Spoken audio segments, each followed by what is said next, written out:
and welcome address. Thank you. Sir. Thank you. Good morning, sir. Registrar, the Deputy Registrar, and all the colleagues of GM University, I join you in welcoming today's speaker, Professor R.P. Singh, distinguished professor from JNU, and other dignitaries, professors.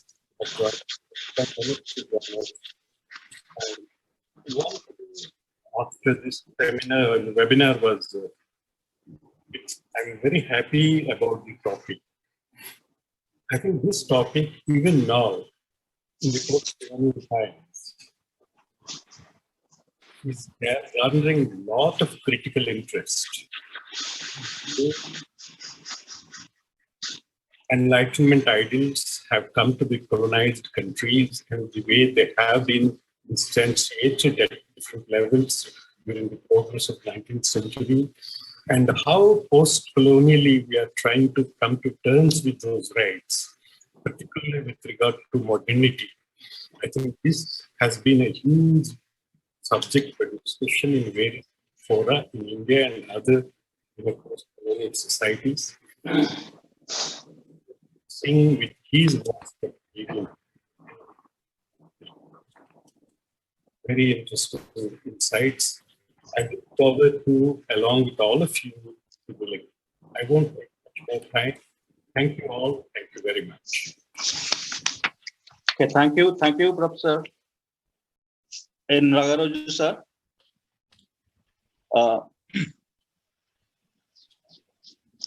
Revered Vice Chancellor, sir, esteemed Register, Deputy Register, esteemed faculty members, distinguished participants, and dear students. Gangadhar Meher University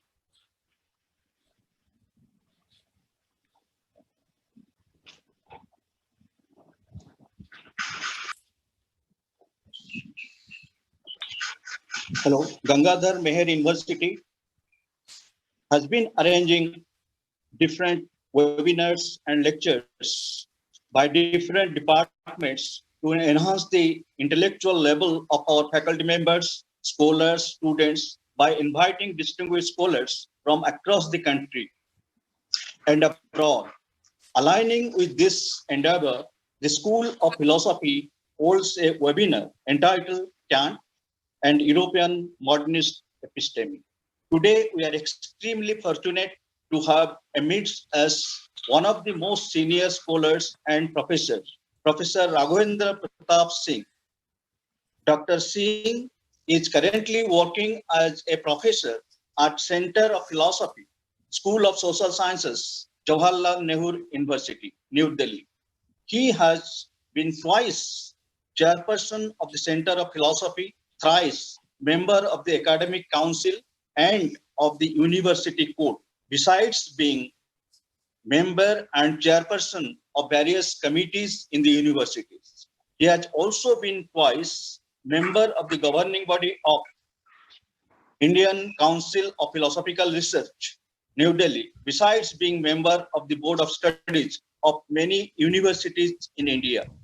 He has, to his credit, 18 books and over 160 articles published in different peer-reviewed journals in India and abroad, including the ones published from USA, UK, and USSR, besides being a member of the editorial board of many national and international journals. He has participated in various national and international seminars, conferences, workshops, and symposiums. He has visited and delivered lectures at the University of Massachusetts, USA, Harvard University, Boston, Frankfurt University, Germany, St. Augustine University, Port of Spain, Trinidad and Tobago International University, and many more. He has also been conferred with various international awards and honors. He has so far supervised 50 PhD theses. Let me repeat, 50 PhD theses and 25 MPhil dissertations. His specializations includes German idealism, postmodernity, consciousness, both Indian and Western perspectives, studies in ethics, civilization and cultures, Upanishads, Vedanta, Buddhism, human rights, multiculturalism, globalization, philosophy of education, etc. He also teaches research methodology concerning dialectics, skepticism, foundationalism, anti-foundationalism, hermeneutics, and deconstruction, etc. Today, as I have said earlier, he would be speaking on Kant's and modernist European episteme. As we know, Kant, a German philosopher, hailed as the founder of European modernity and a central Enlightenment thinker. Kant's comprehensive and systematic works in epistemology, metaphysics, ethics, and aesthetics are considered to be the forerunner of most of the later philosophical movements like phenomenology, philosophy of science, analytic philosophy, etc. Besides, the philosophy of Kant has had tremendous influence on the postmodern philosophers like post-structuralist Foucault, uh, deconstructionist Derrida, critical theorists like Adorno, Marcus, and Habermas. In the modern Europe, there emerged several reactions to the Kantian philosophy, such as the dialectic of Hegel, irrationalism of Schopenhauer, the psychological reaction of Herbert, the theological reaction of Oege, the and the materialistic reaction of Marx, Engels, and Lenin. Even the present day scholars working on Kant associate themselves to either of these reactions. For example, J.N. Findlay, Charles Taylor, and M.J. Inward react to Kant from Hegelian point of view, and Alexander Kojève, Adorno, Marcus, Habermas, and Lucas have strongly reacted from Marxist point of view. Professing in his talk would deliberate in detail about the philosophy of Kant and in what way it has influenced the episteme of modern European modernists, which I have just indicated. Without much ado, I would invite Professor Singh for his deliberation. Professor Singh, please. Thank you, sir. Good morning. Good morning, everybody. At the outset, I am really very grateful and delighted to be here amidst the intellectual group of Gangadhar Mehar University, Sambalpur. And I'm grateful that the Vice Chancellor, Professor N. Nagaraju, could spare some time and extend a very warm and cordial welcome. And in fact, he has put emphasis on the aspect of enlightenment, rationality, and in the post-colonial and during the colonial phase even, where Kant's philosophy has played very important role in shaping the ideas and the thinking and notions which people had. Thank you very much, sir, and for these words. I'm also grateful to Professor Mohil Mohammed, Chairperson of PG Council, to have said such nice words, and he has also outlined how to proceed in that direction of Immanuel Kant and the modern European episteme kind of a thing. And he has given a very beautiful brief exposition of it. Thank you very much, sir. And I'm also thankful to the registrar, Mr. G.C. Singh, and the deputy registrar, Dr. U.C. Pati, to be here, and I can share my ideas. Dr. Shubhankari, who was instrumental in organizing it, and she was contacting me off and on. There are a number of participants, my friends like Professor H.S. Prasad, and there are many students also from outside. Some of my ex-students are also there, and I can see the number of participants is almost 100. So I would like to just place some of the ideas of Immanuel Kant, that how it is embodied in his own writings and lectures, and how people have reacted to it, and what kind of intellectual heritage do we have with us. So as you know that philosophy does not arise in a vacuum. It has a reference to the historical conditions, cultural and civilizational backgrounds, and the intellectual tradition of the time. There are many more things which bring up, for making up a philosophy. We generally say that everything is not philosophy, but everything can be philosophized. Because if we find certain discrepancies in the concepts, particularly in the field of episteme or metaphysics or ethics, aesthetics, then philosophy begins. If I have a glass of water and I say that this is H2O, then there is no philosophy in it. But if I say that this is a holy water from the Ganges, then one may agree with it, one may disagree with it. So contestation begins, and philosophy also starts with that. So the German tradition, which was represented by Immanuel Kant, in fact, it largely emerged out of some of the movements which took place in Europe and the USA. In England in 1688, there was a revolution, very successful revolution, known as the Glorious Revolution, because there was no bloodshed. But there was a compromise between the big bourgeoisie, the clergy, and the aristocracy, monarchy. So they have made a kind of compromising effort. So that was the first instance of capitalism coming into existence, with centralized government, industrial economy, and everything else in 1688. In 1789, we find that French Revolution, of which Immanuel Kant was very instrumental, because most of his lectures and writings were intended towards the French Revolution.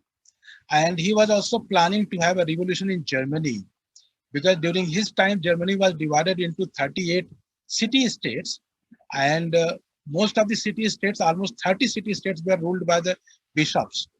So religion was very strongly controlling everything, and scientific knowledge, technological developments, and the scientific temper which was emerging that time had created some kind of a conflict in Germany. And it was more so because compared to France and England, even Spain, Germany was very backward that time.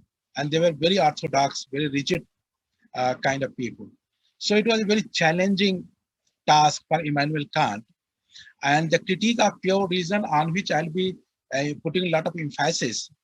In the beginning of the critique of pure reason, there is a letter which Immanuel Kant has written to the Minister of State of Prussia.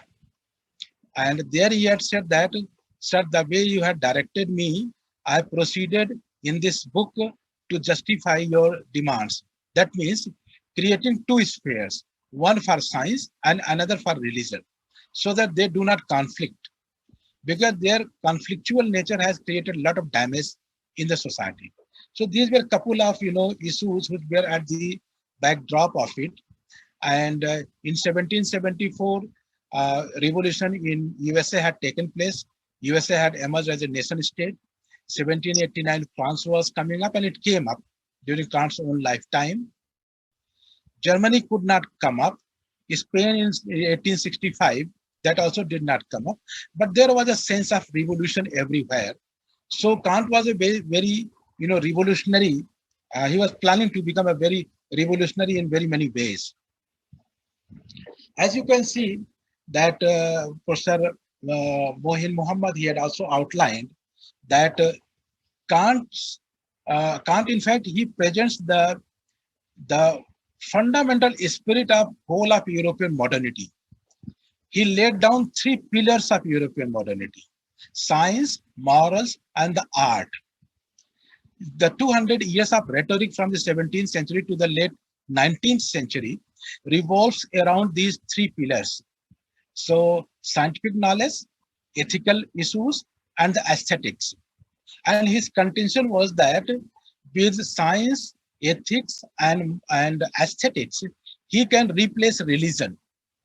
Because now what was religion doing on this earth? It was trying to give an explanation of the world. And now science has taken up that job with Copernican astronomy and everything else. So it has changed. it is giving much better explanation. Similarly, religion gives us the values, virtues, sense of sacrifice, love, compassion, and this has been taken care by Kant in the Critique of Practical Reason and Metaphysics of Morals.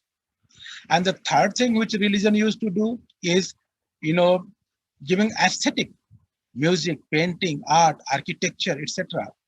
Now, Kant's critique of judgment is trying to, replace all these things. So with these three things, science, morals, and art, Kant thought that now he can make religion, comfortably replaced by all these three things, three pillars of modernity.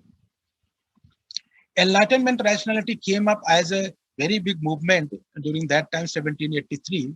After writing the Critique of Pure Reason in 1781, Kant thought that Critique of Pure Reason is very incomplete text.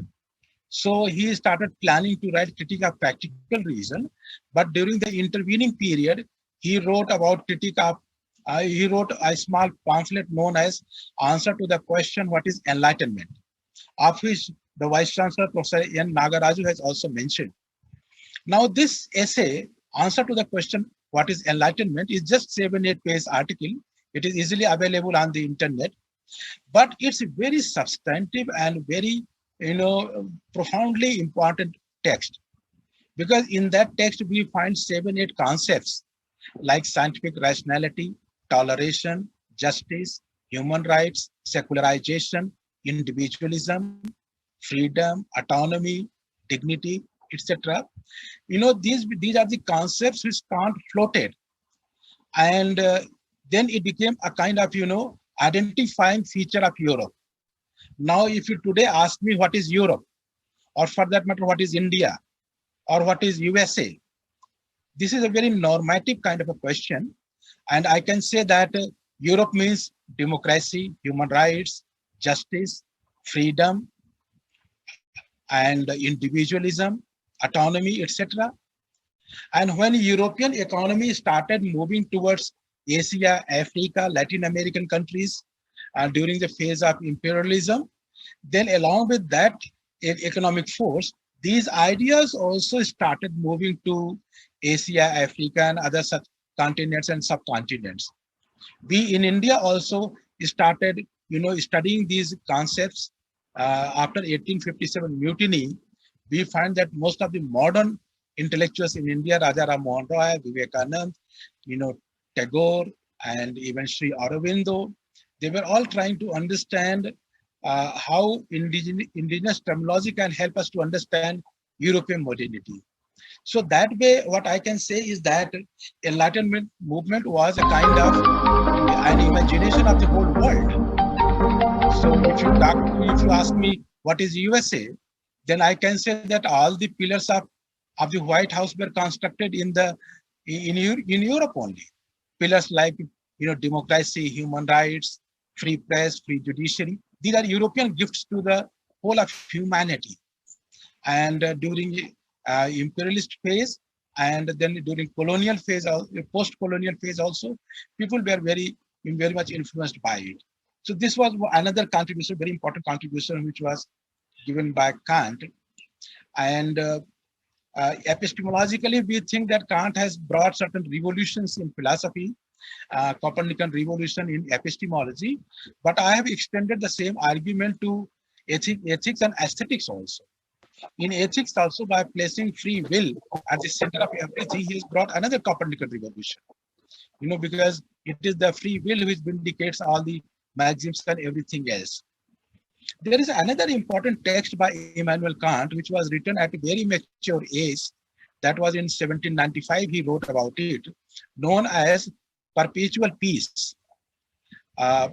This is another very important text on the basis of which even the League of Nations was conceived.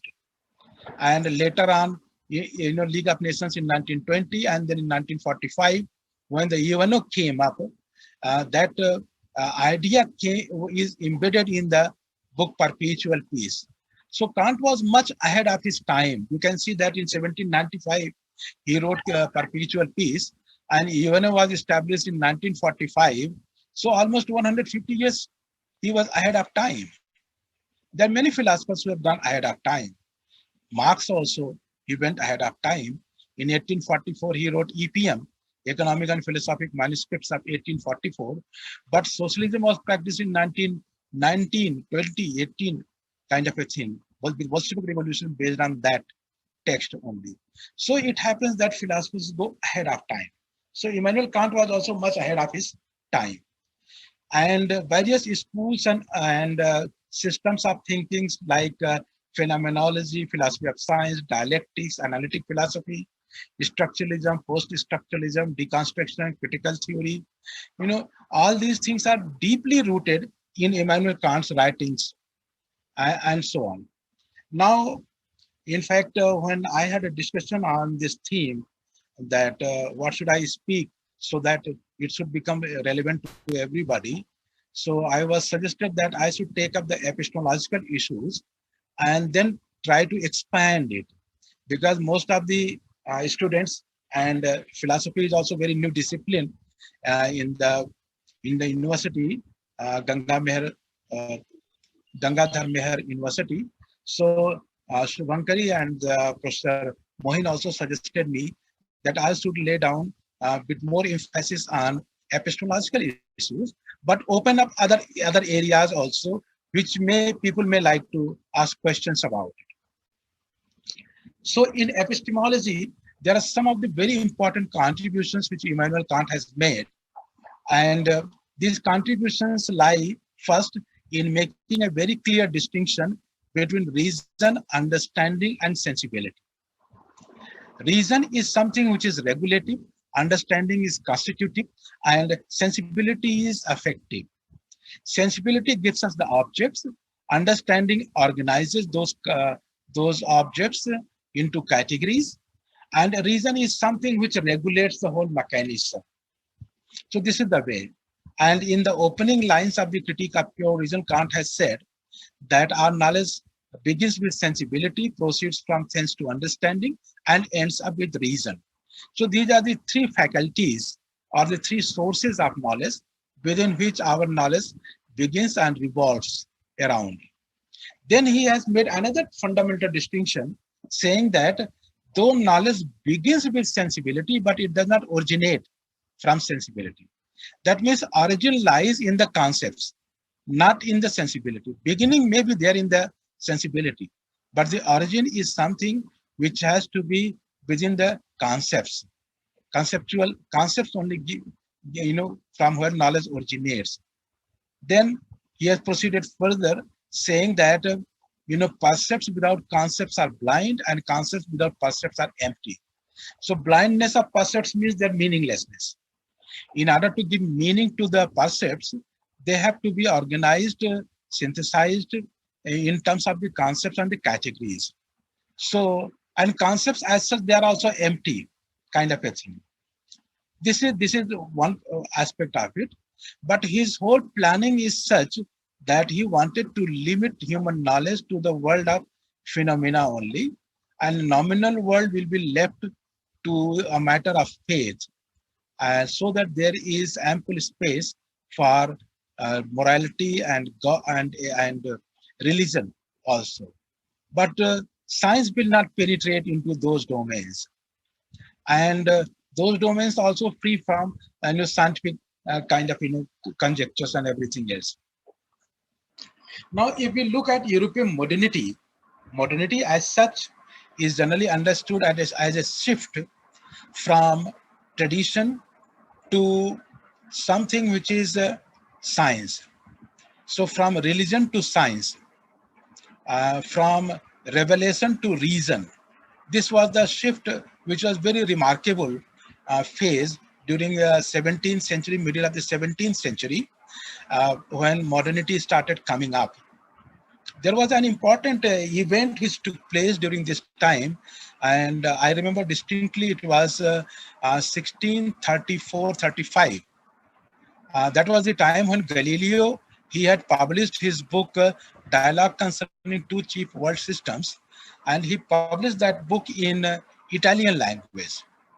And earlier, like Copernicus and others, they wrote in Latin, but Galileo wrote in Italian, and then it became very popular kind of a text among the people. And he had made some kind of an experiment on Copernican hypothesis that sun is at the center of the universe. In fact, when Copernicus wrote his book, he dedicated the book to the Pope. Pope never read the book. The book was gathering dust in his cells. Galileo was the one who opened it up and started making some experiments with the telescope already in a crude form available to him from Copernicus. He made certain improvements on it. And then he found that there are various moons which are revolving around planet Jupiter, and that movement has got nothing to do with the movement of the Earth or the movement of the sun around the Earth, because those days people thought that sun is at the center of the universe. Sorry, Earth is at the center of the universe.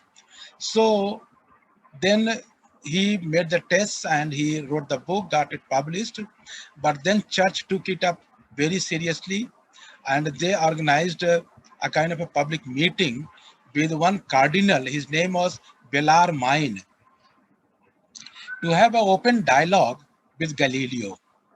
The meeting was organized, and Bellarmine said that, look, if you have a text, you have an authority, and you have an institution, then whatever you say will be true. And he said that since there is a New Testament of the Bible, which is the text, and it said that Joshua commanded the earth to stand still, and sun and other heavenly bodies will revolve around it. So the text is there, and church as an institution, and also the educational institution, education was run in the churches those days. So it was that kind of an institution, and also the authority. So Bellarmine was in a very comfortable position to defend his viewpoint that the earth is at the center of the universe. But Galileo said that, look, I do not have any text except my own book. And I also don't have any institutional support or any authority, supporting me. But I appeal to your reason. You come forward, I will show you with the help of my telescope that there are many heavenly bodies, moons, which are revolving around planet Jupiter, and that movement has got nothing to do with Earth. But that time, nobody dared to come forward and support Galileo. Galileo was publicly humiliated and defeated. He was asked to burn his own book in the public and promised that he will never publish any more books. He was put under house arrest rest of the life. And I remember in 1993, there was one, those days it used to be a television serial. So World This Week, NDTV used to have it. Radhika Roy, Pranay Rai, they used to come out. And they had shown us the Pope from the Vatican Church publicly apologizing to Galileo and his family, the kind of punishments he had given to them. So almost 350 years later, the Pope publicly apologized to Galileo. And now we can say that we are the heirs of Galileo and not of the church. This is what modernity means, that you make use of your own reason with the help of science and technology, and then whatever you say will be acceptable. So, and Kant has made tremendous contribution in this area, and that an individual must be using his own reason, his own understanding, his own way of argumentation. That has laid down the foundationalism of European modernity, created some kind of a certainty in human mind. Kant was anti-skeptic. In fact, he was challenging all the skeptical issues which came up. He was also anti-dogmatic, like the rationalists or Leibnizian kind of philosopher, so who thought that their own position is the only true one. So he was anti-dogmatist, and Kant was also anti-relativist. That means he was not a pluralist. So in fact, during Kant's time in Europe, relativism was a kind of bad philosophy. It's only in the late 19th century that they started accepting pluralism, and that also in a very substantive manner. Now, there are some of the, predecessors of Immanuel Kant, like Descartes and others, who have laid down the feature of human subjectivity, cogito, kind of a concept, and this is widely known among the students of philosophy and the researchers. So I will not go into much of the details of it. The only thing is that the cogito ergo sum, that means I think, therefore I am. Kant says that, look, that the two propositions, I think, and the second one, therefore I am, they have to be kept separate. I may think in a certain manner. That doesn't mean that this is what I am. And he has made some kind of a distinction between the two. There are many other contributions which Descartes also had made it. He was contemporary to Galileo, and in fact, they were friends. And when Descartes was publishing his own book, Discourse on Method and the Meditation, so initially it was, in fact, he had no conception of God and anything else in that book. He had given it to the publisher. But then he realized that no, Galileo has been punished and he will also get punishment. So he brought it back, the manuscript, and he started publishing some of the articles from it. There are 6 discourses and 6 meditations, and which he started, getting published, separately. But France was relatively, very liberal country compared to Italy. Italy had a very orthodoxy kind of a thing because the Roman Church was also there, and they were very authoritative. So, uh, so Descartes wanted to get the articles first published, and then he brought out the whole book separately. Now, as for objectivity is concerned, Newton's contribution is something which is very substantive. And though, of course, Newton had taken issues from Descartes and Galileo, Cartesian Galilean mechanics is something which is at the root of it, with primary and secondary qualities, and most matter and mass and energy dualism. Quantitative change, that all the changes are quantifiable, and with quantity it can be measured, and with measurement it can be managed also. So this was basically the contention. The notion of space and time as something which is absolute, and which was contested by Leibniz, because Leibniz believed in the relative space and time. Kant had a different kind of a position on it, and these are the issues which were, came up as something which is very objective kind of a thing.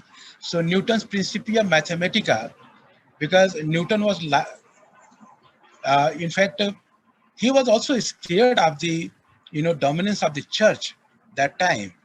And that's why most of the time we find that Newton was writing in the language of mathematics. So Newton had very, I think, rarely used the term circle. Circle is a divine geometry kind of a thing. So what Newton used to do, he used to have a straight line, so action and reaction theory and everything else was all based on the some kind of a straight line or the other. So, and there he finds that it's a kind of mathematical formulation, though it's a book of physics. And one of the earliest reviewer of Principia Mathematica thought that this is a book of mathematics. Then Newton had to come forward and defend the position that, look, this is a book of mathematics, physics, not of mathematics. But of course, mathematics is applied to the physics. Physics is applied mathematics kind of a thing. So Newton's absolutistic, because space, time, mass, energy, absolutistic in nature, and mechanistic because of quantifiability of it, that is, it can be measured, it can be increased, it can be decreased, kind of a thing. Realistic because Newton was a realist, and it's all existing in the world outside. So this way, Newton's position was something which came up very substantively to defend the objective world, objective reality, with causality as law governed, because nobody before Newton thought of causality as something which is law governed. And law also has some kind of, origin in the, it's one of the dogmas of the church, in a way, in the sense that in the 12th century, there's a book written by Saint Thomas Aquinas, Summa Theologia. Summa Theologia. In that book, Saint Thomas Aquinas has said that God rules the world on the basis of certain laws. But what are those laws? He did not come out substantially in that direction. And when Newton found the universal law of gravitation and he started analyzing it, he was thrilled. He said, wow, this is the law on the basis of which God rules the whole world.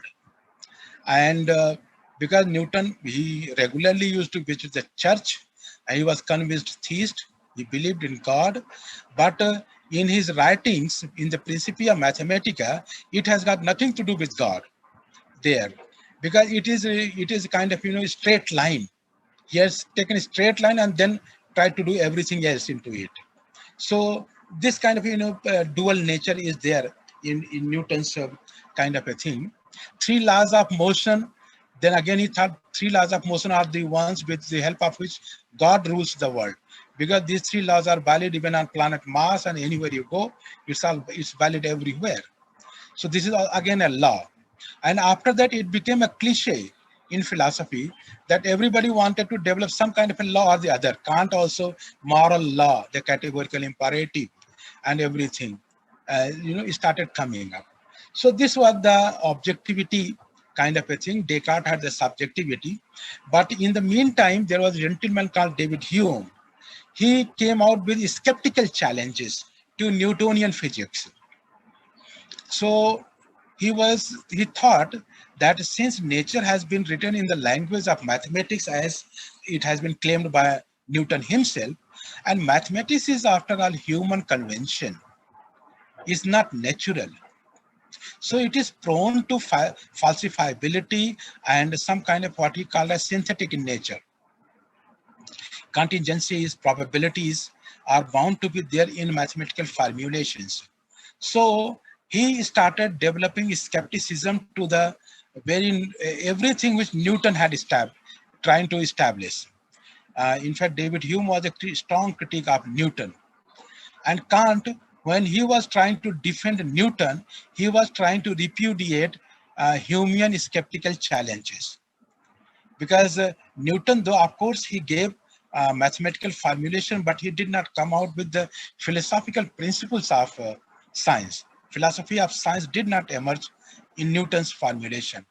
Kant tried to give a shape to it, and in very many ways, he was following the Newtonian language also, the nomenclature to a great extent, like distinction between faith and knowledge is something which is deeply there in the Principia Mathematica, and space-time being absolute, universal, one kind of a thing was so accepted by Kant, and that space and time are mind-dependent is Kant's own formulation.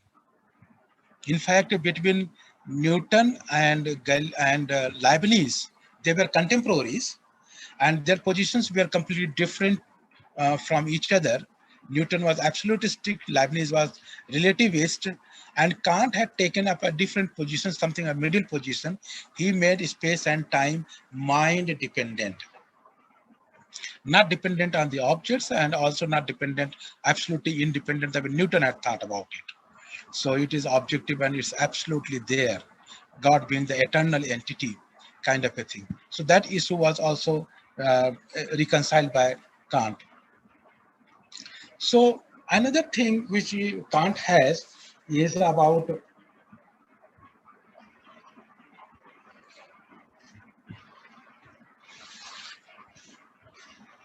formulation of categories, concepts, which has happened after a fairly long interval.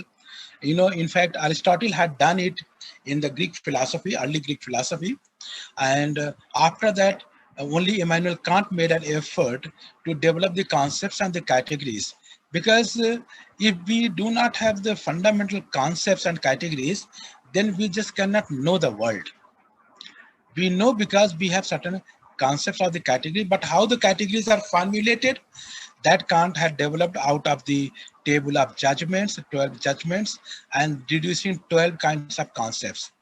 And he thought, in fact, it took almost 10 years for him to develop those concepts, deduce those concepts systematically. Some of the concepts he had borrowed from Aristotle, but Aristotle had picked up those concepts as they came on his way, and but Kant tried to make some kind of modification and substantially do it. So there are certain judgments, and then every judgment requires in every judgment there is some kind of a concept which is involved. If I say a judgment like universal, all men are mortal, all S is P, then according to Kant, in a judgment which is universal, the concept which is involved is unity. Unity is the concept. Or if I say some S is P, that some professors are soft spoken, that means there may be some policemen who are soft spoken, some judges are soft spoken, even some criminals are also soft spoken. So the concept which is involved in it is plurality. So likewise, I have sent you the slides, and one may easily go through it. And in case there is any problem, one may contact me through the email or anything of the kind, or maybe some other occasion I can give a comprehensive formulation of it. And at present, I can see the time is running out, and I wanted to give more time for discussion. So after the categories were formulated, then there is a way to relate the concepts with the sensible world, which are given to us in the form of space and time. And there we have found that time is some kind of an internal intuition also. It is external and as well as intuition. So like a series, time content, time order, time comprehension, these are known as transcendental schema, on the basis of which, with the help of imagination, we organize what is given to us in the sensible world with the help of the categories. And the knowledge which just is derived is called as synthetic a priori kind of a knowledge. After doing this business, Kant proposes a critique of reason, because his contention was to create leave a room for faith.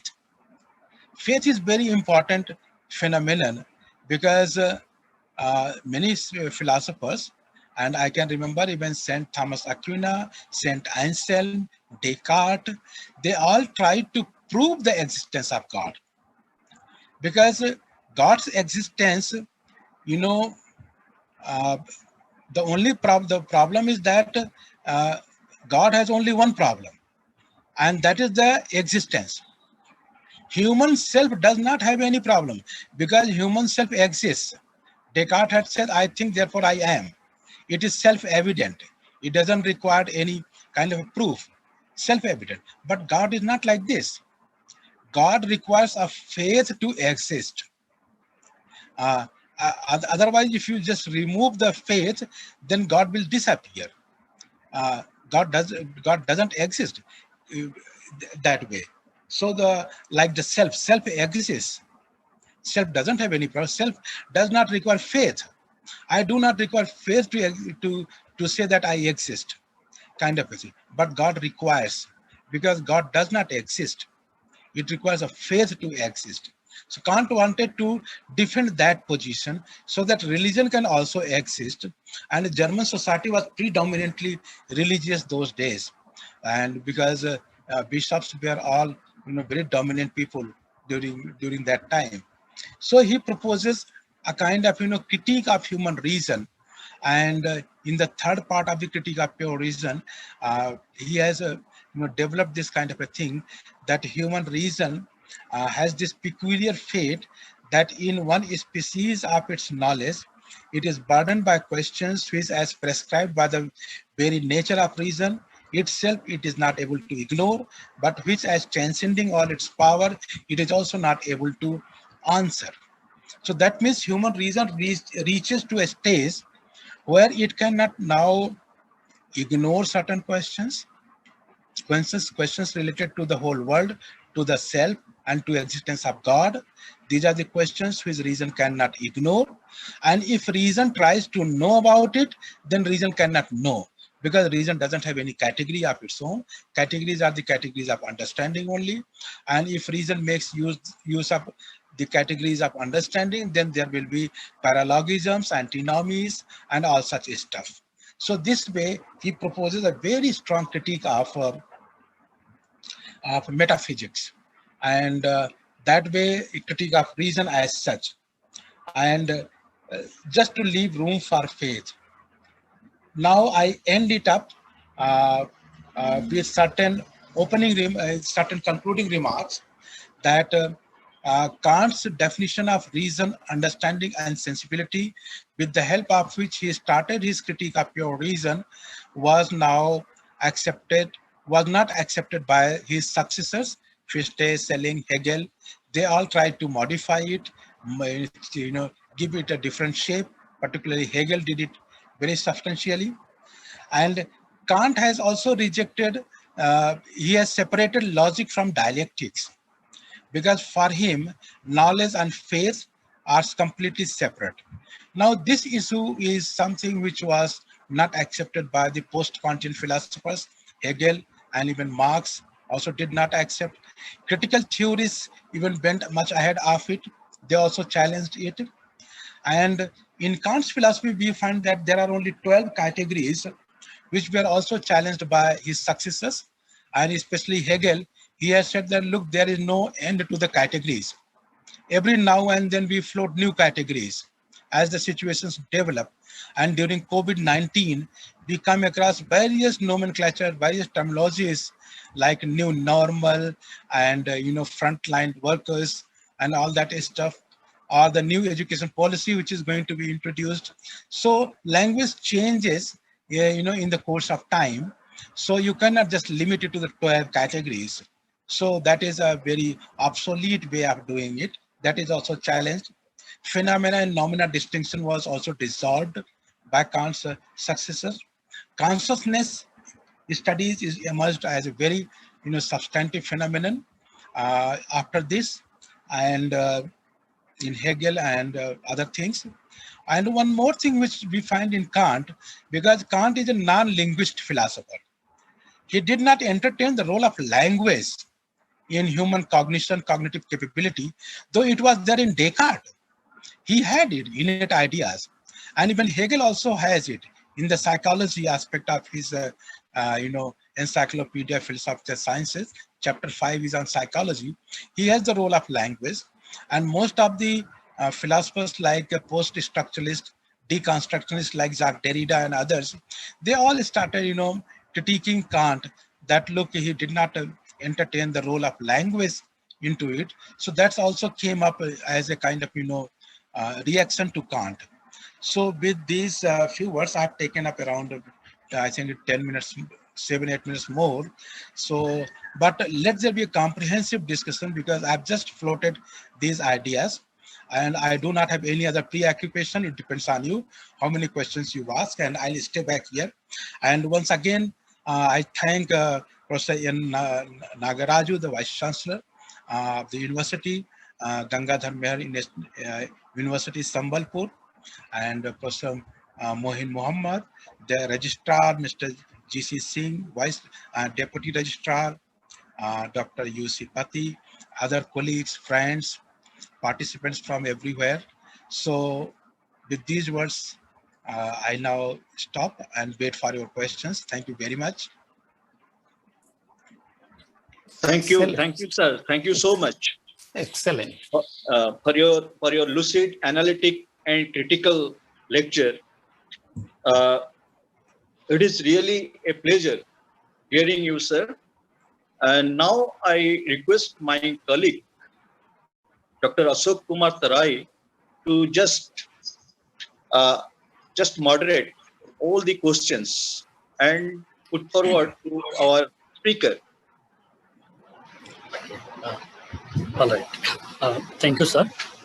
Thank you, Professor R.P. Singh, both for a very lucid presentation, as well as a thought-provoking one.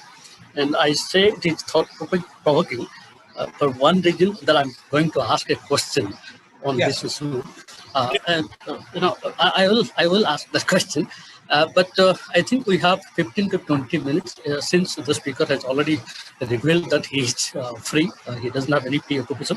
Still, we should limit to a particular time. So we have 15 to 20 minutes for discussion. And there are two ways to take questions, I think. One way is everybody can raise his or her hand. There is an option called raise hand at the bottom of the screen in the right side. So you can use that, or else you can leave your questions in the chat box. So I can read it for you. So these are the two ways that we will be using for question and answer sessions. And I would once again request all of the dignitaries or participants, please leave your questions, pointed and conceptual. Yes. So before anybody comes in to ask questions, let me ask this question, which I thought very thought-provoking. That you at the beginning of your lecture you mentioned about this Copernicus revolution, and that Kant is instrumental in bringing into the whole idea of epistemology, which is path-breaking development in the field of epistemology, as all of us will know that. And you also say, and this is what tempting, this is what provoking, that this idea of Copernicus revolution can be also extended to ethics and aesthetics. So, as I understand, it can be extended to ethics. That he has taken the use of reason heavily in discussing moral principles and so on. But I wonder what kind of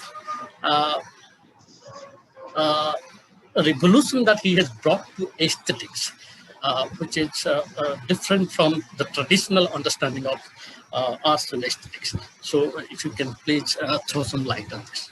Thank you. Yeah. So may I suggest one more thing, that we can have one round Yes. of questions and then 5, 6, 7 questions. Okay. And I can see in the chat box there are 8 Okay. such questions. Oh, okay, So, okay, and yeah. then I Okay, can okay. Oh. respond to it, and then there will be another round of questions, if possible. I've taken a note of it, the question which you have raised. Okay. Yeah. That's wonderful. That's wonderful, sir. Okay, so would you like to read out the question? Or should I read it for you? Okay. Just, Also, yeah, I can read also, it. Yeah. I can read it out. Yeah, please. Yeah. Also, Do just you Yes. sir, just Yeah, a minute. please. Yes, please. Professor Nagaraju wanted to just ask a question, just a couple of questions. Please let him do ask. Please. Okay. Please, sir. Go ahead, sir. Are you able to hear me? Yeah. We Yes, all sir. are able to hear you. I mean, sorry for the interruption, Professor Singh. My apologies. No, it's all right, sir. You're welcome. Actually, it's a very lucid presentation. I just thought you have taken Kant and various aspects of thought. Sir, it's not audible properly. Yeah. If you stick to some, yes. Is it possible for you to have a couple of lectures subsequent to Kant up to 20th century? I mean, Okay. yes, maybe the proposal will come from the department. I mean, it's a kind of history of thought, particularly European to colonial and post-colonial. Can you think of a couple of lectures to GM University? Yeah, sure. Definitely, it's my great pleasure, in fact. And in fact, I had told Professor Mohin Muhammad also that let there be a regular interaction. Every Tuesday and Friday, I'm free, and we can fix any date. And and only one request is there. I do not need any kind of financial assistance. It will be purely academic discussion kind of a thing. So please do not feel any kind of a constraint. From my side, Tuesday and Wednesday, Tuesdays and Fridays, I'm free. That's fine. I have a lot of questions, but I will not interfere. There are other people. Let them get a chance. Yes. No, not a question, but discussion. We'll hold it later. Sir. We'll hold it later. Yeah, sure. Thanks a lot. So my passion is basically the post-colonial intellectual things like contemporary Indian philosophy and the postmodern reactions, and how indigenously we can develop the ideas. So I'll prepare a couple of lectures in consultation with Professor Mohin Muhammad and other colleagues, and take your feedback also. And then accordingly, we'll fix up the lectures. Very nice. Thanks a lot, sir. Thanks a lot. Yeah. Thank you, Nagaraj sir, such a wonderful suggestion, because we have a course on Kant's philosophy, which is being taught to MA students, and I think it is going to be great help to these students and also our faculty members as well. So we have already a question which is being raised by Professor Sachindra Raul. He has already raised his hand. I would request Professor Raul to ask his question directly to Professor R.P. Singh. Please go ahead. Please unmute yourself and ask your question, sir. Okay. Thank you, Ashok. I thank Professor R.P. Singh from the core of my heart. Really, his deliberation has enlightened me. I have got so many informations from his talk. I have so many questions to ask him, but I will not ask all those questions. Just I will ask one question. That is, you talked about the absolutist theory of Newton on space and time, and relative theory of space and time of Leibniz. And Kant has reconciled these two theories in his Critique of Pure Reason. And as we know, as it has been said in aesthetics, space and time are empirically real and transcendentally ideal. So I just inquire how the absolutist view of space and time and relational view of Leibniz have been reconciled in this statement of Immanuel Kant, that space and time are empirically real and transcendentally ideal. This is my query. Thank you. Yes. Yeah. Thank you, sir. Thank you, sir. Okay. We have another question from Professor Kalidas. Can you, sir, please raise your question? You can unmute yourself and ask the question direct to Professor Singh. Thank you, sir, for your very lucid presentation. And my questions are actually the country that gave us Kant also gave us the Holocaust. That in a way stood for the failure of the Enlightenment project. So Yes. how do you account for that? Yes. I have another question. Do you believe that Kant could not foresee the failure of the Enlightenment project because of his adherence to too much of reason? And then I am also curious to know about your responses to Foucault's What is Enlightenment and to the Dialectic of Enlightenment by Adorno and Horkheimer. Okay. Okay. So we have another question, which is there in the chat box from Prasanna Kumar. He asks, if Kant left a room for religion, then what, according to Kant, religion should look like, and what should be its goals and roles in the knowledge creation? Was Kant scared to church hegemony? This is another question. I hope you have also noted this question. Should I reply? Because these are Yeah, heavy please go ahead, sir. Please go ahead. Please go ahead, sir. These are, in fact, 3-4 questions. And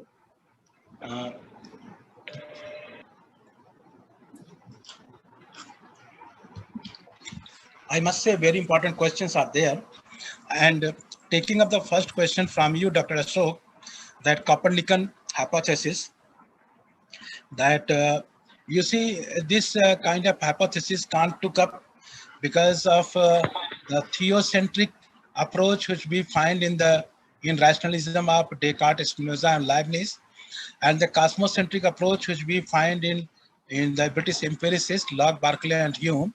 So against these two approaches, Kant placed egocentric approach, because for him, I think level consciousness is at the center of the whole of epistemology.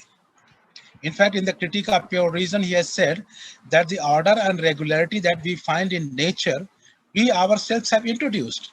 with the help of the categories, 12 categories. These are not there in the nature.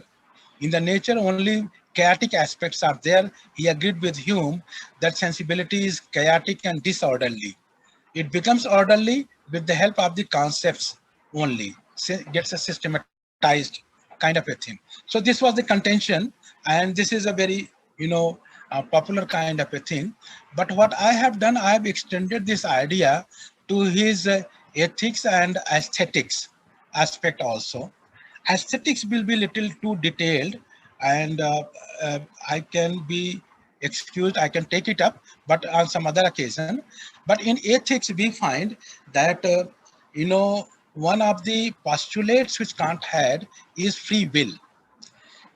Because freedom is something which cannot be proved, it has to be postulated. Free will.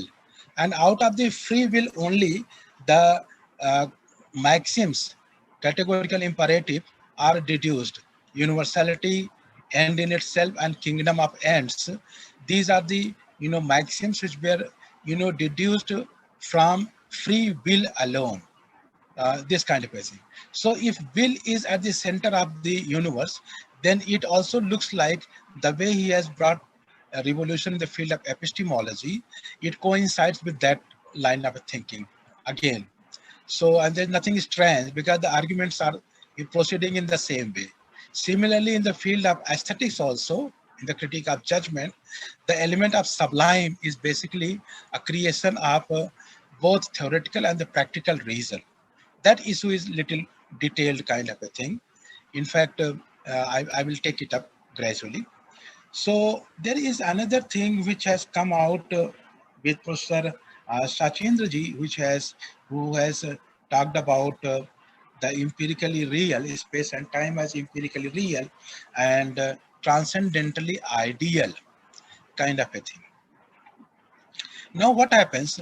We all know that Leibniz was relativist, and because for him there are plurality of space and time, but Newton was absolutistic because for him there is one space and one time within which things and events exist.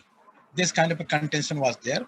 In fact, initially Leibniz and Newton, they were very good friends, but gradually their ideas started taking shape in different directions, and towards the end of it they were not even in the talking terms. So, but they had some common friends. Leibniz and Newton, they had a common friend, and one of them was Clarke also. Clarke, he was a good friend of both Leibniz and Kant, Leibniz and Newton. So he used to have dinner with Leibniz and lunch with Newton, and then share their ideas. That exchange has been taken up by C.D. Broad in his book, Leibniz's Last Controversies with Newtonians. So this is a very remarkable book. I have it somewhere in my library here. So Wool House has edited this volume, Woolhouse, Wool House. He has edited that book, Leibniz's Last Controversies with Newtonians. So there, Kant is trying to contest is that there is a universal space and there is a particular space. Particular space means particular things and events kind of a thing, but also there is universal space because Kant was influenced by Newton's absolutistic idea. He was working on Newton's Principia Mathematica for a long time. And sometimes I find, in fact, when I was doing my PhD on Kant's philosophy, I tried to know how much he was influenced by Newton. In the whole of Critique of Pure Reason, Immanuel Kant has mentioned only Newton 2 times. That also saying that I have a great respect for him. Though, of course, the whole planning, the whole analogies and everything else has been borrowed by Kant from Newton only. He was trying to defend Newton against Humean skepticism and everything else. So this kind of a thing is there. So Kant, in fact, he took up the universality aspect from Newton, but depending on the particular entities. So because in the reality they are particular, but when we go to the ideal aspect, they become universal. So in the first part of the Critique of Pure Reason, transcendental aesthetic, Kant has regarded that space and time are empirically real and transcendently ideal. So at the level of reality, there is plurality, so Leibniz can be accommodated. But at the level of ideal, space and time are one, and therefore Newton can be accommodated. So this way, by placing his own subject at the center, Kant was trying to defend both Newton and Leibniz. Though the issues, require to be something which has to be addressed very seriously. Now, Thank you, sir. sir, one more thing, that before I come to this fourth question about Foucault and failure of enlightenment, that will require comprehensive analysis. There is another question raised by some Dr. Prasoon, something like that. Yes. So Prashant Kumar. Prashant Kumar, yes. Very good question he has raised, that if Kant is proposing a kind of a critique of religion, then what kind of a religion was he trying to accommodate? In fact, there is a very good article written by Kant that religion within the bounds of human reason alone. Very little work has been done on it. In fact, last year we had planned to have one international conference on this book only, this article only, at Mathura. But due to pandemic, it was postponed, but it is still there in the process. As soon as things normalize, we wanted to have it at Mathura, that religion aspect of it, because very little work has been done on Kant's contention that religion should be within the bounds of human reason alone. So this theory, and this is a very remarkable book about it, and maybe I can give one full lecture on this theme, because this is, again, in fact, all the questions were of such a nature that you require a very full discussion. For instance, Professor Kalidas, he has raised such a wonderful question, the failure of Enlightenment project. And then the Foucauldian model of it, and then Theodor Adorno and Max Horkheimer and Adorno, together, dialectics of enlightenment and also against epistemology, on which I have been working for the last many years. I visited Frankfurt School of Critical Theory. I stayed there. I have interviewed for Habermas there. So 8 to 10 hours I had stayed at his residence also. Very long discussion. So we all had it. So let me just take up this issue, the failure of Enlightenment project. So because it made a lot of promises when it came during 1783 onwards, answer to the question, what is Enlightenment? Though, of course, Enlightenment started with John Locke and liberalism, modern liberalism, freedom, rights, etc. So with that only Enlightenment started. But Immanuel Kant is the one who gave a very perfect definition and also brought out other concepts which are very substantially there. And Kant, in fact, was a champion of that Enlightenment idea. So the promises which Enlightenment philosophers, they had made, that they wanted to give emancipation to the whole of humanity.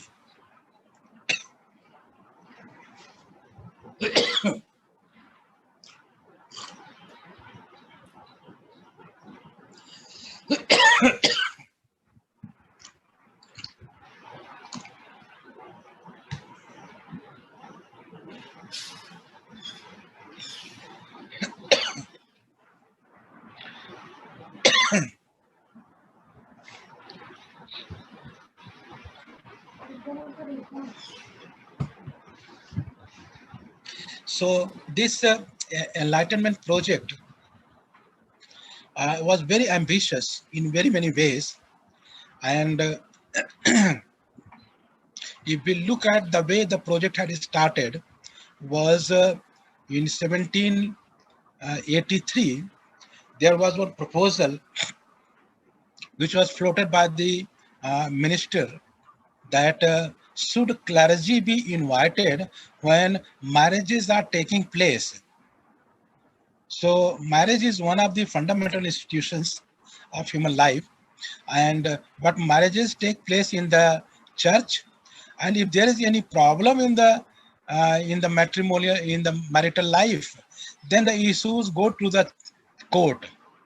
And court has got no role to play when people get married. So there was some imbalance into it. So this kind of an idea was floated, and Immanuel Kant gave reply to this issue, and his reply was so philosophical that it became one of the defining features of European Enlightenment. And his contention was that, you know, people have yet to become adult enough to take the decision. They can become adult because if they do not want any mentor in their knowing, feeling, and willing, kind of a thing. So you think your knowledge is your own, your willing is your own, and your feelings are your own. But that you can do provided you have a money or a private property, personal property, or a job. Because if you do not have, if you are economically dependent on somebody, then you cannot make your own decisions. So the atmosphere was something which Kant said that it is very immature or childish in nature. But it will take some time for people to get enlightened. When people were asked him question that do we live in an enlightened epoch, Kant said no, we don't. Now, then gradually we find that individualism, justice, secularization, human rights, and everything started coming up. And it was thought that the 200 years of rhetoric of European modernity with various nomenclature in it, it has come to its culmination. But it was a period of, 1850 to 1875 that philosophers, they started raising questions to the failure of Enlightenment project, particularly Marx. He was a strong critique of liberalism, Enlightenment rationality, and everything else. And his contention was that, so far as majority of the people during that time, around 70% of world population had no access to science and technology. Then how can you say that you have given emancipation to the whole of humanity? Only 30% of human beings were having access to electricity, water supply, medical help, infrastructures like road, transport, means of communication, etc. And large number of people, 70% people were, deprived of all these things.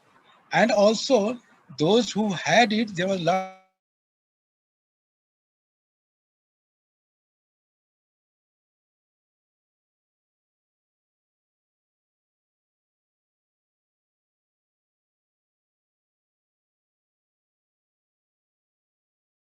Marx came out very substantially against all the lofty claims of European modernity.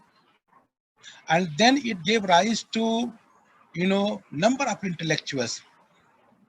It was Plekhanov, it was Lenin, and then Gavril Lukács, the Hungarian philosopher, Marcuse, the German philosopher, and then, of course, in 1922, when Frankfurt School was established, and they wanted to reread Marxism and re-evaluate Enlightenment rationality. So, particularly, from the kind of new challenges which are coming up after the First World War, when Soviet Union and Bolshevik revolutions had taken place. So that made very serious studies of this thing. And I think Adorno, Horkheimer, Marcuse, and the first generation critical theorists, and in the second generation you have Jürgen Habermas. In the third generation there are many philosophers, and I know in the fourth generation Gebauer and others, they are my good friends also. So the fourth generation of critical theorists, they were trying to revive even Hegel also to some extent. So these are there. So I will take some other opportunity to give a comprehensive lecture on Enlightenment rationality and its critique. So far as Foucault's model is concerned, I've got one full article published on this thing. I can share it with you, that Foucauldian model. Is there something? Yeah, there is some problem. Dr. Bimbadar Behera, can you please mute yourself? Please mute yourself. आशीष बाबू तांको remove कर दियंतु Yeah, please go ahead. So on Michel Foucault and his critique of, modernist episteme, which is subject-centered episteme, which he has criticized, and then knowledge-centered, knowledge and power nexus, of which Foucault had developed the ideas in his history of sexuality and also panopticism. In panopticism, there is one chapter 5, perhaps ethics, where he has developed very substantially. But Foucault's articulation of power and the kind of role it plays in the constitution of knowledge. So that means knowledge power dialectics is to be presented, and that also requires one full lecture. I will look forward that. And then Derrida's deconstruction as some kind of a revenge of language in philosophy. This is another sphere where we can make some serious reflection, and it goes back to a great extent to Immanuel Kant only, because there are many issues which Kant had raised, and that can in fact be analyzed from Kantian perspective also. What I will do, around 5-6 articles on Adorno, Horkheimer, Marcuse, Foucault, and Derrida, I will share it with Professor Mohin Mohammed. And recently, in fact, after the second war on Iraq in 2003, I find that that time Jacques Derrida and Habermas, they never had any kind of conversation, interaction with each other. But after the second war on Iraq took place, which was unilateral, US decided on its own, and from Europe also only England, UK, supported it, but everybody else in the whole world opposed it. So these two intellectuals also came together. And recently, one article I have written on it, which was published in the Sandhan, edited by D.P. Chattopadhyay. I'll share that article also with you. And where we, in fact, in 2003 itself, I had also written one small, around 500, 600 words article to supporting Habermas and Derrida. Chomsky had also given some few things, and this man who wrote Philosophy and the Mirror of Nature, Richard Rorty, he has also contributed into it. So I'll share that article with you.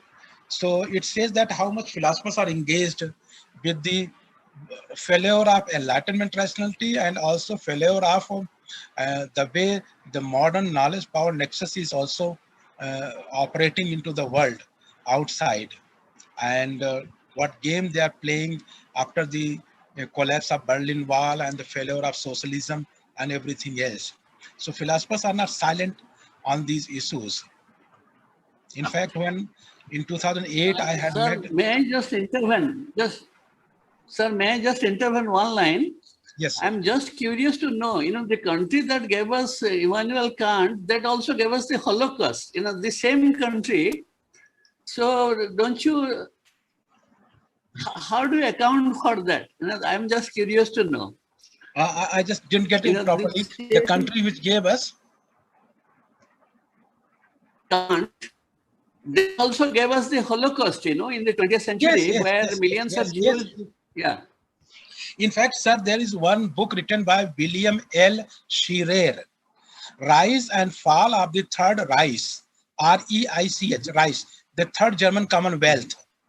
And he's the one who thought that perhaps German idealism is the rude ideological backdrop of the rise and fall of the Third German Commonwealth from 1932 onwards.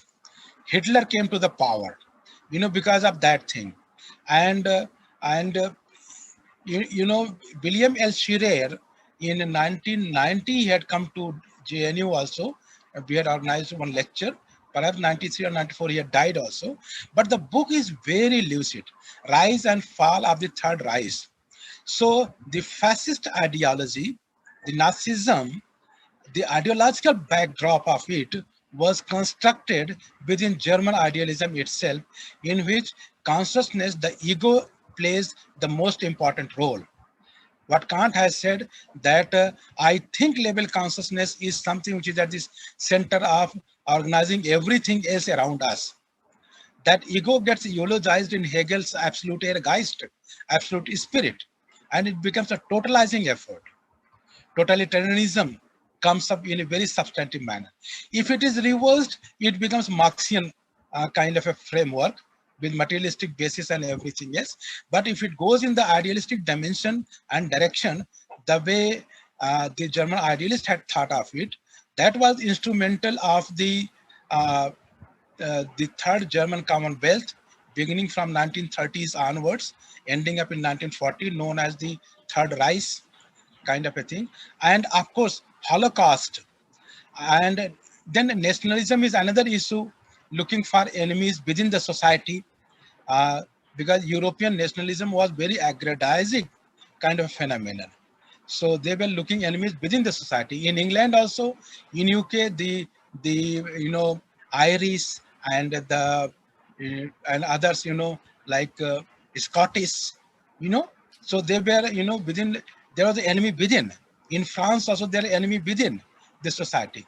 In Germany also, they took up the Jews as the mortal enemy of the Aryans. And then he wanted to develop the Aryan race and ego construction. And there is a Kant's philosophy to supporting it. Holocaust is something which came out of it.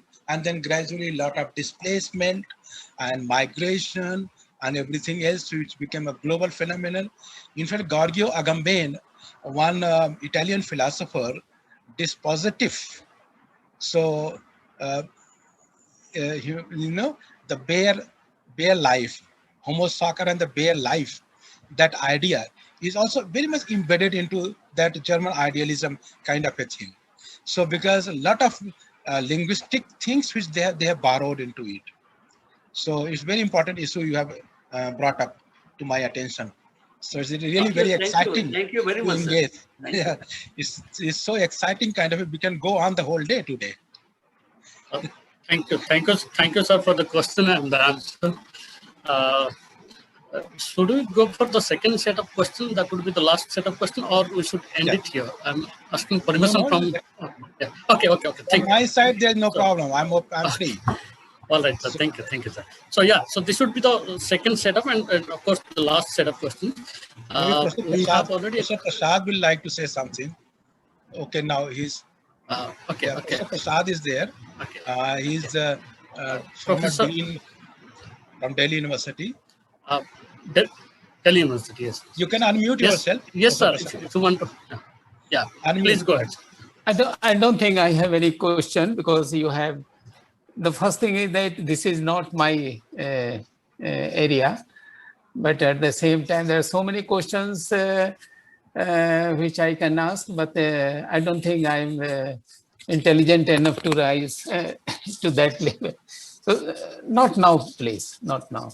Maybe that second time when I'm a little bit more. Okay. When I have some more ideas, and I have enjoyed very much. I mean, without any dispute, I have enjoyed. So let me settle down first. Yeah. We all agree with Professor Prasad that we are enjoying it. So we have a question from Rajaram Nayak. Please go ahead, Dr. Rajaram, and ask your question. Yeah. Good morning, sir. I am a student of GMU, first year student, pursuing my graduation in philosophy. Sir, you have said that there is a reason in any thought, and you have nicely discussed about the pillars of modernity of Kant's, like science, moral, and arts. So my question is that, what is the reason behind Kant's deontological ethics?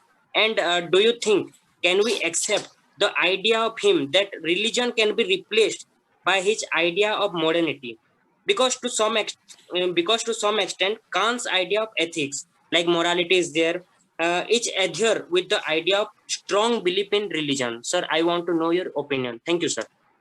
Thank you very much. Deontological ethics, and as different from the consequential thing which was there. Let me just share with you that uh, who was the first philosopher in, in, in England? Maybe it was Hobbes or maybe Bacon, because before Hobbes and Bacon, we do not find any English philosopher to the best of our memory. There were Milton and Shakespeare, but they were the people from literature and other things, not philosophy. So we find that in England, before utilitarianism came up during 17th and 18th centuries, there was no ethical theory available at all in England. And similarly, if you look at Germany, who was the first philosopher in Germany? Maybe Leibniz or Wolff. Leibniz and Wolff never wrote in German. They wrote in Latin. And because the language had not developed to that extent. And I remember during the time, just a little before that, even German language was also known as barbarous, because you cannot write. Only Kant started writing in German. But before that, but before Leibniz and Wolff, there was no philosopher in Germany. Or in France, before Descartes, there was no philosopher in France also. There was one Pierre Abelard. Pierre Abelard, he was in the 12th century, but he was basically a linguist and semiotic thinker, semantist. So, but not a philosopher, metaphysical and things were not there. So what these Europeans think that, Greeks are their ancestors in terms of philosophy. But if you look at the Greeks, they are closer to, they are in the Asia Minor, which is closer to India and China kind of a thing. And we had a lot of interactions with them during that time in the antiquity also. So before Europe came up, even the Europe, the very idea of Europa was also something which is of the Greeks. And from the Mediterranean Sea, if you look at the, northwest kind of a thing, then we find that after the Mediterranean Sea, there is a different hemisphere which begins. Well, sun light goes, but not the sun rays. Sun rays don't go there. Well, climate is very bad in Europe. They can, have something which is called, only one crop in a year and so on, all that stuff, things are there. But coming back to this issue of deontological ethics, look at what Kant was interested in. Kant was not interested what kind of ethics he wants to have, but rather his contention was that how ethics is to be formulated. What kind of a moral law? He was not interested. How a moral law can be formulated? He was a normative ethicist. Normative means looking for the principle for action, not what kind of action you are trying to do, but how you should act, what you should act. For that, he proposed that, our actions should be based on universal. Act only on that maxim through which you think that everybody else can act. So universality should be there. And universality is some kind of practical reason. And it fits well within the reason itself. And it doesn't talk, it's purely formal which we talk about. We can say that Kant has given only the form of ethics, not the content of ethics. Because if you want to say that what kind of action should be followed, Kant will not be able to answer. He has given some examples in the Metaphysics of Morals and also in the Critique of Practical Reason, that borrowing money and not returning it and committing suicide and all that stuff. So his contention is that these are self-contradictory positions. And if something results into self-contradiction, then it cannot become a moral law. Moral law means something which is universal. And treating humanity as an end and never as a means, which became one of the guiding principles of human rights also.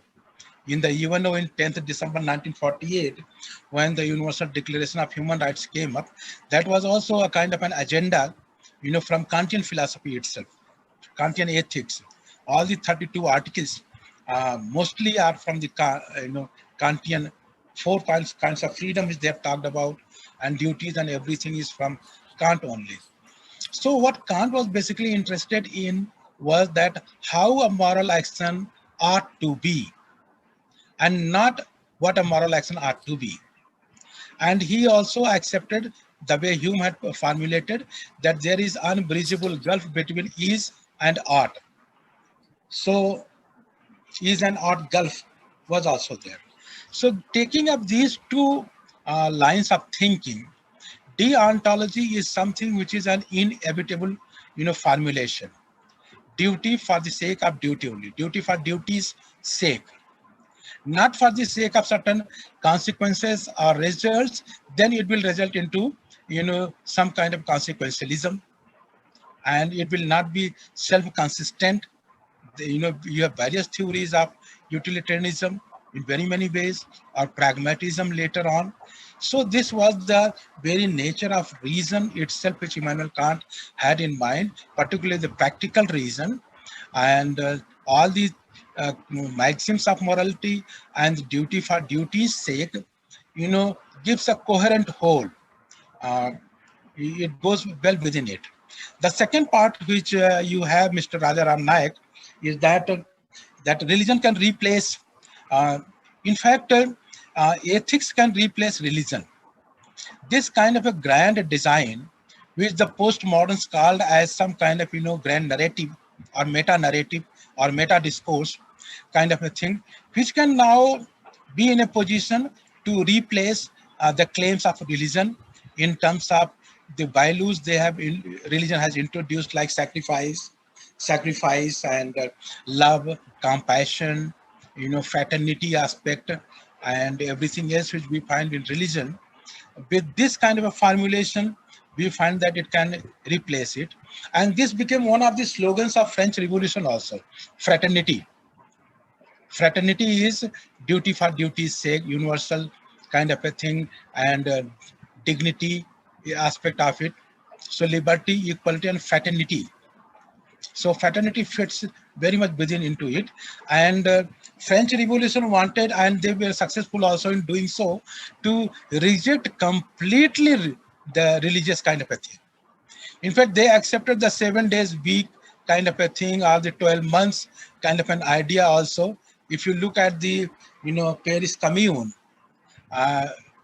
where Marx had also found time to in 1873. He had visited there. So, but in the French Revolution, this idea was very much there, and Kant was writing a project for that French Revolution only. So he wanted if France becomes successful, then the next step will become Germany, for Germany to become a capitalist country. And one of the reasons that in Germany capitalism came very late in 1884, or 1848, with the help of Bismarck and others later on. So was that one of the reasons is that Germany could not become a imperialist country. By the time capitalism developed in Germany, England had already occupied most of the places on earth, and whatever was left was occupied by France. And by the time Germany came up, there was hardly any place left for Germany under the sun. And that led to the First World War, then Second World War, kind of a thing. That was also one of the reasons, not the only reason, but one of the reasons, because the revolution in Germany came very late. But philosophically, they were very advanced. Compared to France and England, Germany was philosophically very advanced. Ideas were there, profound ideas were there, which Kant and others had it. Herder, in fact, one of Kant's students, who was a nationalist poet. So later on, they became friends also.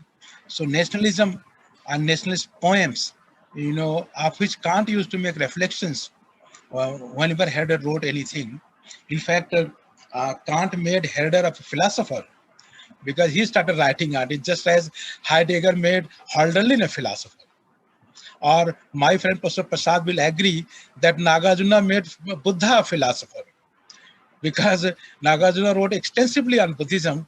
Then Buddhism became philosophical. Adinganag and Dharmakirti and all. Or Plato made Socrates a philosopher. Socrates never wrote anything. So Plato only made him a philosopher.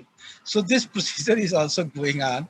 So it's okay. Rajaram, you can write to me through emails. I'll respond to you if you have any more questions. May I have one suggestion, not question? Yeah, please go ahead, sir. You have, I think he is. Yes, sir, go ahead. Certainly, I don't know Kant's position on enlightenment, etc. But I'm enlightened by your lecture, certainly, undoubtedly. And the impression from your lectures for me is that throughout, at every moment, they are changing their positions. They are conflicting with each other. So many changes continuously in 200 years or 300 years or 400 years, that it's simply that humanity is actually suffering because of that. And Kant is rejecting so many philosophers are rejecting Kant's liberalism or whatnot, or failure of enlightenment. And then Marx is also failing miserably. And so many other thinkers and positions. And I'm confused that the world has become a Kurukshetra of all sorts of fighting.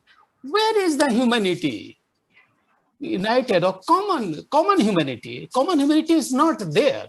And all these perspectives have proved to be atrocious religion, some kind of religion, for example. Why are they changing? Why are not they coming to help or promote or emancipate the humanity? I simply don't understand what does it mean, emancipation.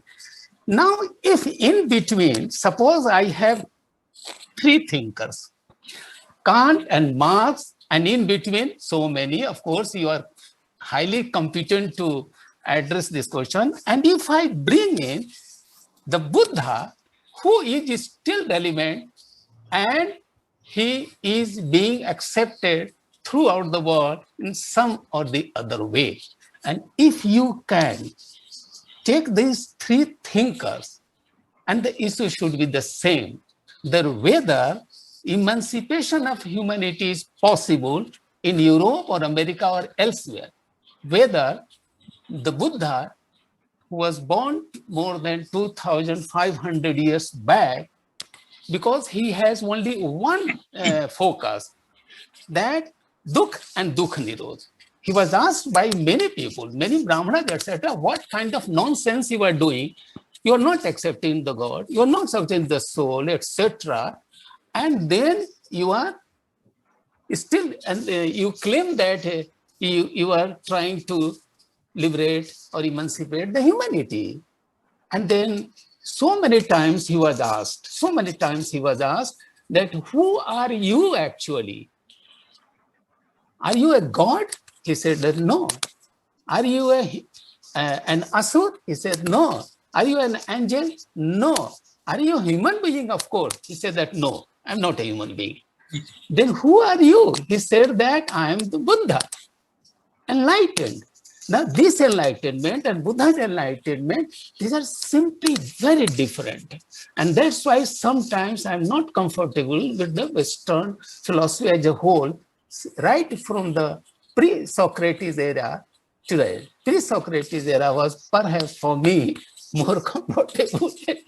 So anyway, this is my difficulty.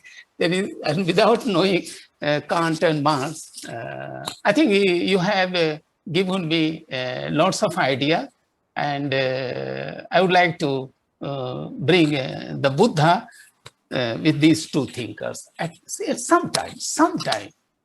That whether the Buddha, what kind of Buddha was, what kind of perspective, or what kind of, because he said that at one place that Ditthi Rag, here there are so many ragas, passion, and Ditthi Rag means ideological passion. And that passion is intoxicant. Intoxicant. So every ditti, every drishti, that is Pali word, the ditti is a passion. And then that passion is translated into intoxicant. But so quickly they are changing, or simultaneously or in sequentially, one after another. I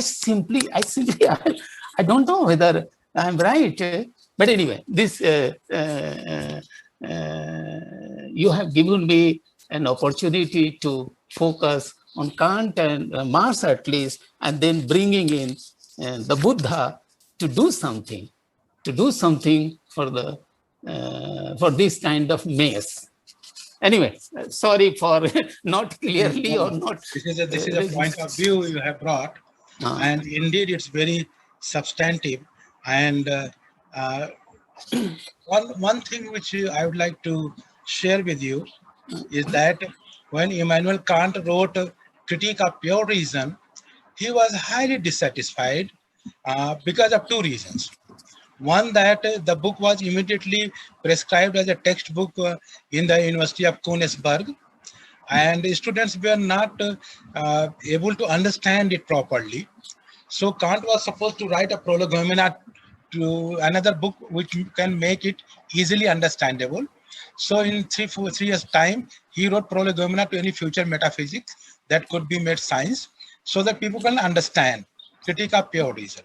But still, the worst kind of dissatisfaction which Kant had after completing the Critique of Pure Reason was that it has no ethics, no values. You know, intellect is all right, but unless you have the ethical dimension into it, I know at least 3 Nobel laureates who were good friends of mine, but they committed suicide. Intellectually, they were very sound, very brilliant people, but they had no ethical backbone in their contentions. So you need, along with your intellect, you need ethics, value commitments, compassion, satisfaction, kind of a thing, where you really feel at home that this is what you can give to the people. With love, compassion, care, concern, sharing attitude, this can help us. Intelligence is very little requirement is there about it, but more so is the ethical thing which is there. Buddha, in fact, I generally, whenever I give a lecture on Indian philosophy, I take it up as some kind of a meta rule that not to mention Buddha is not to know Buddha, and not to know Buddha means to have been born before Buddha. So, like if you are reading Patanjali Yoga Sutra, and if it doesn't talk about Nibbana and Dukkha and Pratitya Samutpad, that means that part of the text was written before Buddha. Had it been written after Buddha, he would have definitely made some reflection on it. So, because nobody can ignore it. You may agree or disagree with it, but you cannot ignore it. So similarly about Ashtadhyayi of Panini's Ashtadhyayi, if he has not developed any conceptual analysis of Pratitya Samutpad or Ashtanga Marga or Dukkha as Arya Satyani, Chatvara Arya Satyani, that means that part at least of the Ashtadhyayi was written before Buddha. Otherwise, our colleagues in the Center for Historical Studies in JNU, they think that Indian history begins with Buddha, because you have the date, you have the place, and you have the impact which Buddhism has made out of its ethical concern. Because Buddhism is the one which shifted Indian philosophy from rituals to human reason. That you can reason about it. There are 4 dukkhas, and there is a reason for it. And then Dwadas Nidan and all our 8-fold path and everything, and then Parmitas, excellent kind of a thing. Parmitas, where Western philosophy has yet to develop itself, to that extent. And I remember earlier, Vedanta was there with the Humboldt institutes and all that. Friedrich von Humboldt, Schopenhauer, they were all, having Upanishads and Vedanta. But nowadays, after Dalai Lama got Nobel Prize, Buddhism has become very popular in Europe. Because this man is a living example of it. He will give the lectures and he will make it popular with ethics as its backbone. Ethics as the dominant philosophy. That also the kind of Buddha, the kind of parmitas he has in his at his disposal in his philosophy. So that is very substantive. The only excuse which I have, with due apology to you, Professor Prasad, is that if we look at Buddhism in the East Asia, you go to Nepal, you go to Burma, Bhutan, and Malaysia, Indonesia, and then Japan, Korea, and China. Buddhism expanded like anything in the East Asian countries. But if you go to the west of India, I think after Afghanistan, Buddhism did not go. After Bamiyan Buddha, Buddhism did not go anywhere in the west. But in the east, it has gone, far off, from Korea to Japan, from Japan to China, and it became their own religion kind of a thing. But what went wrong into it, that in the west, it did not go, but now it is going. There is a U-turn about it. And there are various seats which have been arranged even in the universities in Europe and in the US in the name of Buddhism. And about Vedanta, it is declining substantially. Buddhism is taking its place because it has the hope and the aspiration and the kind of emancipation they wanted to give to the humanity, and the kind of suffering which is there with the Tibet and everything else which is there. So maybe with the help of Professor Mohin, if we can have some joint discussion on it, someday with Professor Prasad and myself also, and one colleague from the university itself, three of us can have some joint discussion. Sure, sir. Sure. May I have 60 seconds? Is it possible? Just 1 minute. Is it possible? Of course, sir. Please go ahead. Okay. Go ahead. You see, this kind of claim that whatever I am doing for the emancipation of the humanity, it is just not acceptable for the Buddha. Not acceptable. He simply said that there are many disciples went to him and said that, asked for the liberation. He said that I am not a मोक्षदाता. मैं मोक्षदाता नहीं हूं, मैं मार्गदाता हूं. मैं किसी की guarantee नहीं लेता, because it is a self effort. You transform yourself as a very good agent, which is lacking in the Western. Individualism cut off from all sides. The next one is that there is one line you see that means a lot, that in the Madhyakarika commentary by Prasannapada, the very starting point is written, Karunaya Paravbodhartham Shastra Pranayana. No Buddhist is claiming that my project will give you automatically, you will be liberated like this. Never, never. That is there. First, that you cleanse your mind, emptiness. And that's why I feel that the Buddha can be, or Buddhism can be, a very suitable partner of the discussion. Very good the dialogue, you can say. And this has appealed to me. If you are not discussing, I shall take it as a project for my own pleasure, you can say. But I'm really so overwhelmed by your lecture. I'm overwhelmed. Thank you very much for allowing me to say a few words. Thank you. Thank you so much, sir. If you have a discussion on philosophy, Buddhism, and that also at a place like Odisha, Buddhism has to be there, because yes, of course. Ashoka got converted to Buddhism. Only gave him the peace. Yes, sir, that's a good project. Buddhism expanded to the Balochistan. It was not there by Ashoka.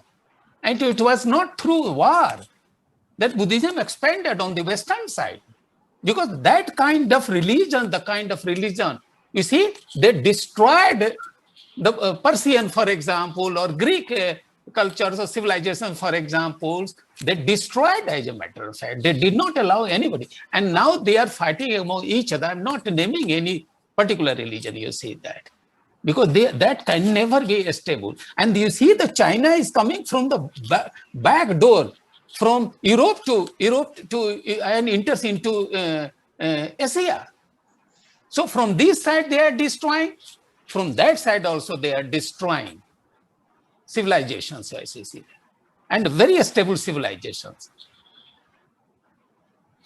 Anyway, this is.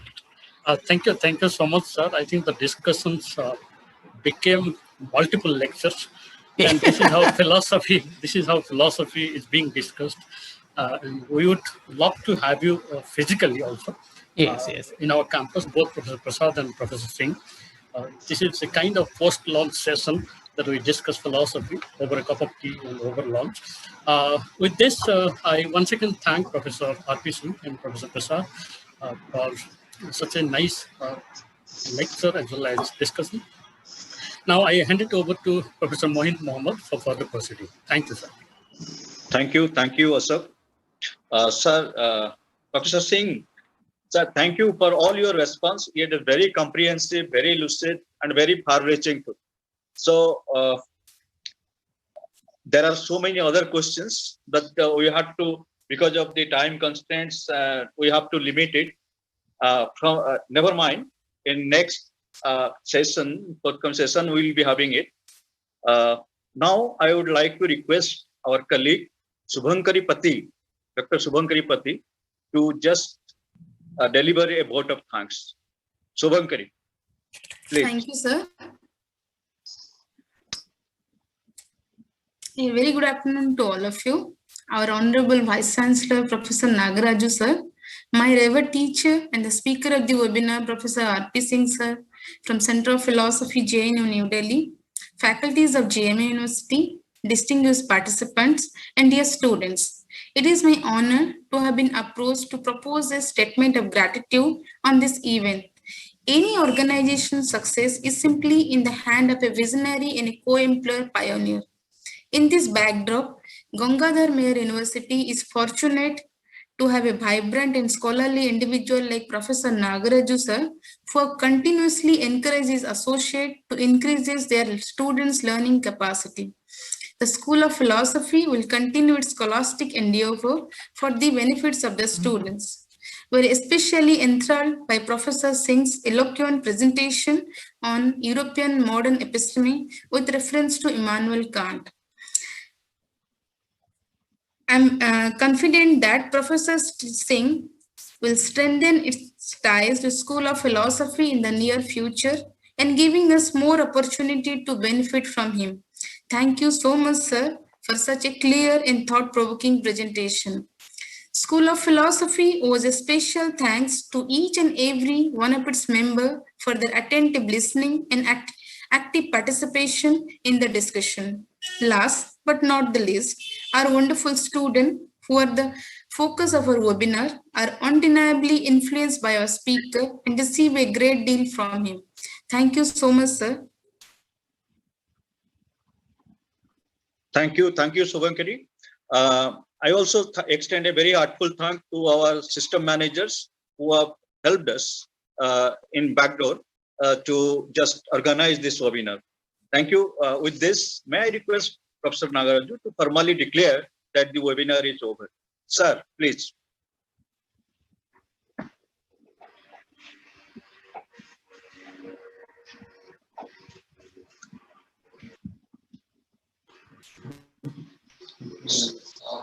Sir. Sir. BC sir.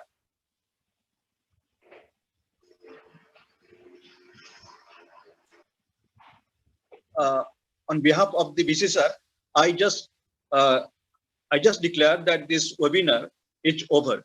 Thank you all and everyone.